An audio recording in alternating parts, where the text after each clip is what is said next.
നമസ്കാരം. സൂര്യനായകനായിട്ട് എത്തിയിട്ടുള്ള ശിവ സംവിധാനം ചെയ്തിട്ടുള്ള ഏറ്റവും പുതിയ സിനിമ കങ്കുവ എന്ന് പറയുന്ന ചിത്രം കണ്ടു. പാൻ ഇന്ത്യൻ റിലീസായിട്ടൊക്കെ എത്തിയിട്ടുള്ള സിനിമയാണ്. സിനിമ കണ്ടപ്പോൾ എനിക്ക് തോന്നിയിട്ടുള്ള കാര്യങ്ങൾ, എൻ്റെ പേഴ്സണൽ ഒപ്പീനിയനൊക്കെയാണ് വീഡിയോയിൽ. പുതിയൊരു സിനിമ, പുതിയൊരു അധ്യായം. ടാക്കീസ് മീഡിയയിലേക്ക് വീണ്ടും സ്വാഗതം.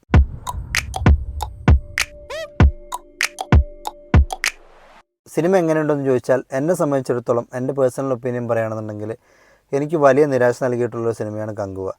2.25 മണിക്കൂറിൽ ഒരിടത്തു പോലും കാര്യമായിട്ട് ഒരു എക്സൈറ്റ്മെൻറ്റും നൽകാത്തൊരു സിനിമയാണ് കങ്കുവ എന്ന് പറയുന്ന പടം. എന്നെ സംബന്ധിച്ചിടത്തോളം ഒരു സീനുകളും കാര്യമായിട്ട് എനിക്ക് വർക്കൗട്ടായതായിട്ട് തോന്നിയിട്ടില്ല. ഒരു കൊമേഴ്സ്യൽ സിനിമ കാണുക എന്നുള്ള പ്രതീക്ഷയോട് കൂടി തന്നെയാണ് സിനിമ കാണാൻ കയറിയിട്ടുള്ളത്. ഞാൻ ഈ സിനിമയെ ഒരു തരത്തിൽ താഴ്ത്തി കെട്ടണം എന്നുള്ളൊരു ഉദ്ദേശത്തോട് കൂടിയിട്ടല്ല ഈ വീഡിയോ ചെയ്യുന്നത്. നമ്മൾ ഒരു സിനിമ പുറത്തിറങ്ങുമ്പോൾ, അതിനിപ്പോൾ ചെറിയ സിനിമയായാലും അല്ലെങ്കിൽ വലിയ ബ്രഹ്മാണ്ഡ സിനിമയായാലും ഒക്കെ, ആ സിനിമകൾക്ക് പിറകിൽ ഒരുപാട് ആളുകളുടെ സമയവും അധ്വാനവും ഒക്കെ തീർച്ചയായിട്ടും ഉണ്ടായിരിക്കും.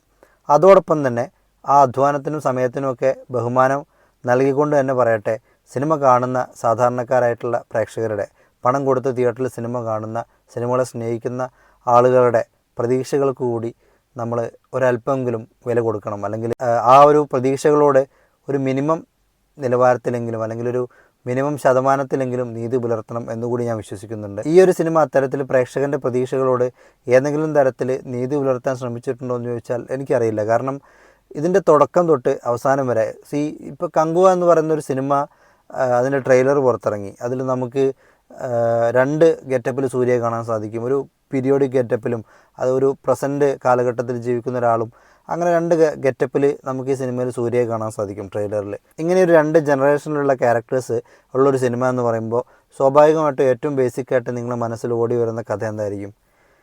ആ കഥ തന്നെയാണ് കങ്കുവയുടേത്. എന്നാൽ അത് അത്രയും ബേസിക്കായിട്ടുള്ളൊരു കഥയായിട്ട് കൂടി അത് ഒരു വൃത്തിക്ക് അവതരിപ്പിക്കുകയാണെങ്കിൽ കൂടി നമുക്ക് കണ്ടിരിക്കാവുന്നൊരു കൊമേഴ്സ്യൽ സിനിമ തീർച്ചയായിട്ടും കിട്ടുമായിരുന്നു. സൂര്യ അവതരിപ്പിക്കുന്ന ഫ്രാൻസിസ് എന്ന് പറയുന്ന ക്യാരക്ടറും പുള്ളിയുടെ കുറച്ച് ഗ്യാങ്ങും ഒക്കെ ആയിട്ട് 2024 കുറച്ച് കാലഘട്ടങ്ങളാണ് ആദ്യത്തെ ഒരു 2.25 മണിക്കൂറോളം കാണിക്കുന്നത്.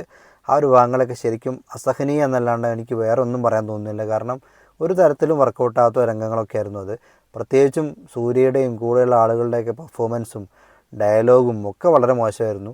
തമാശ എന്നുള്ള രീതിയിലൊക്കെ എന്തൊക്കെയോ കുറേ കാണിക്കുന്നുണ്ട്. ശിവ എന്തൊക്കെയാണ് എഴുതി വെച്ചിട്ടുള്ളതെന്ന് ചോദിച്ചു കഴിഞ്ഞാൽ ഒരു തരത്തിലും നമുക്ക് ചിരിയോ ഇക്കിളി ഇട്ടാൽ പോലും ചിരി വരാത്ത രീതിയിലുള്ള കുറേ തമാശകളും ഒക്കെ ചേർന്നുകൊണ്ട് എന്തൊക്കെയാണ് സംഭവിക്കുന്നതെന്ന് പോലും നമുക്ക് മനസ്സിലാവാത്ത രീതിയിൽ എന്തൊക്കെയോ കാണിച്ചു കൂട്ടി, എന്തൊക്കെയോ കോപ്രായങ്ങളൊക്കെ കാണിച്ചു കൂട്ടുന്ന രീതിയിലൊക്കെ മുന്നോട്ട് പോകുന്നൊരു 2.25 മണിക്കൂറോളൊക്കെയാണ് ഇതിൽ 2024 പോർഷൻസൊക്കെ കാണിക്കുന്നത്.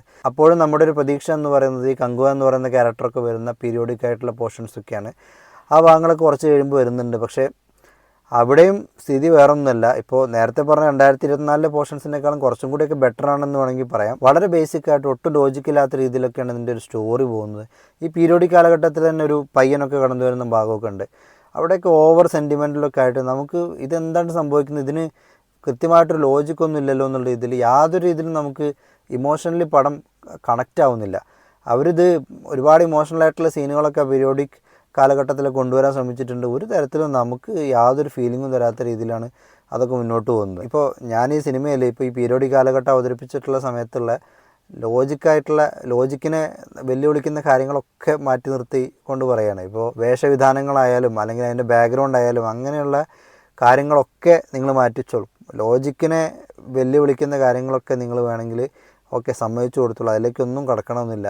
എങ്കിൽ പോലും ശരിക്കും നമുക്കൊരു ഫാൻസി ഡ്രസ്സ് കാണുന്ന രീതിയിലൊക്കെയാണ് ആ ഒരു ഭാഗങ്ങളൊക്കെ വന്നിട്ടുള്ളത്. ആക്ഷൻ സീക്വൻസുകളൊക്കെ വരുന്നതൊന്നും കാര്യമായിട്ടൊരു ഇമ്പാക്റ്റ് ഒന്നും കിട്ടുന്നില്ല. എനിക്ക് ആകെ കൂടി കുറച്ചെങ്കിലും ഒരു ഹൈ തോന്നിയിട്ടുള്ളത് ഈ കങ്കുവ എന്ന് പറയുന്ന ക്യാരക്ടറിനെ ഫസ്റ്റ് കാണിക്കുന്നൊരു ഭാഗമുണ്ടല്ലോ, ഇൻട്രോ സീന്. ട്രെയിലറിലൊക്കെ നമ്മൾ കണ്ടിട്ടുള്ള അതേ ഒരു സീൻ തന്നെയാണ്. പക്ഷേ അത് കാണിക്കുമ്പോൾ നമുക്കൊരു എക്സൈറ്റ്മെൻറ്റ് ഉണ്ടാവുമല്ലോ, ഈ ക്യാരക്ടർ എങ്ങനെയായിരിക്കും സൂര്യ ചെയ്യാൻ പോകുന്നതെന്നുള്ളത്. അപ്പോൾ അത് ആ ഒരു എക്സൈറ്റ്മെൻറ്റൊക്കെ വെച്ചുകൊണ്ട് ആ ക്യാരക്ടർ എൻ്റെ ഇൻട്രോ സീൻ ഉണ്ടല്ലോ, അത് കുറച്ച് ആ ഒരു BGM ഒക്കെ ചേരുമ്പോൾ കുറച്ച് കണ്ടിരിക്കാവുന്നൊരു അനുഭവമായിട്ട് തോന്നി. അതിനപ്പുറത്തേക്ക് യാതൊന്നും തന്നെ ആ ഒരു ഭാഗങ്ങളിലൊന്നും വരുന്നില്ല. അതോടൊപ്പം തന്നെ സിനിമ മൊത്തം ബഹളമയമാണ്. ഇതിൽ ബാക്ക്ഗ്രൗണ്ട് സ്കോറും ഒക്കെ ഇവർ ഉദ്ദേശിക്കുന്നത് എന്താണെന്ന് വെച്ച് കഴിഞ്ഞാൽ ആകെ ഒരു സിനിമയ്ക്ക് മൊത്തത്തിലൊരു വേഗതയുണ്ട്. ഇപ്പോൾ എഡിറ്റിങ്ങൊക്കെ ഭയങ്കര സ്പീഡായിട്ടാണ് ചെയ്തിട്ടുള്ളത്. അതോടൊപ്പം തന്നെ ഭയങ്കര ബഹളമയം. മ്യൂസിക് എന്ന് പറയുന്നത് ഇവർ ഉദ്ദേശിച്ചിരിക്കുന്ന ആകെ ഒരു കോലാഹലം സൃഷ്ടിക്കുക എന്നുള്ളതാണ് മ്യൂസിക് എന്നതുകൊണ്ട് ഈ സിനിമയിൽ ഉദ്ദേശിച്ചിട്ടുള്ളത്. അപ്പം അത്തരത്തിലാകെ ബഹളമയമായിട്ടുള്ളൊരു അന്തരീക്ഷമാണ് ഈ 2.5 മണിക്കൂറോളം ഈ സിനിമ തീരുന്നത് വരും നമുക്ക് ശരിക്കും ഫീലാവുന്നത്. ഇനി ഇതൊക്കെ പോട്ടെ, ഇതൊക്കെ കഴിഞ്ഞ് ഭയങ്കര സർപ്രൈസിങ് ആയിട്ട് അവർ അവതരിപ്പിക്കുന്ന ഒരു സംഗതിയുണ്ട്. അതും കൂടി കണ്ടപ്പോൾ ശരിക്കും ഇപ്പോഴാണിത് കംപ്ലീറ്റ് ആയത് എന്നുള്ളൊരു ഫീലാണ് ശരിക്കും കിട്ടിയിട്ടുള്ളത്. ഒരു ഇമ്പാക്റ്റും ആ ഒരു ഭാഗങ്ങൾക്കൊന്നും ഉണ്ടാക്കാൻ കഴിഞ്ഞിട്ടില്ല. എന്താണെന്നൊന്നും ഞാൻ പറയുന്നില്ല. നിങ്ങൾ സിനിമ കാണാൻ ഉദ്ദേശിക്കുന്നുണ്ടെങ്കിൽ കണ്ടു തന്നെ അറിയുക. അതുവരെയുള്ള സിനിമയുടെ ഒരു പോക്ക് കാണുന്ന നമുക്ക് ആ ഒരു ഭാഗമൊക്കെ എത്തുമ്പോൾ ശരിക്കും നല്ല ശരിയാണ് വരിക. ഇത്രയൊക്കെയാണ് ഈ സിനിമ കണ്ടപ്പോൾ എനിക്ക് തോന്നിയിട്ടുള്ള കാര്യങ്ങൾ. ഞാൻ ഈ സിനിമയെ മോശമാക്കണമെന്നൊന്നും ഉദ്ദേശിച്ചിട്ടില്ല. പക്ഷേ സിനിമ കണ്ടപ്പോൾ എനിക്ക് തോന്നിയിട്ടുള്ള കാര്യങ്ങൾ ഞാൻ ജെന്യുവനായിട്ട് പറഞ്ഞു എന്നേ ഉള്ളൂ. നിങ്ങളും തീർച്ചയായിട്ടും സിനിമ കണ്ടു നോക്കുക.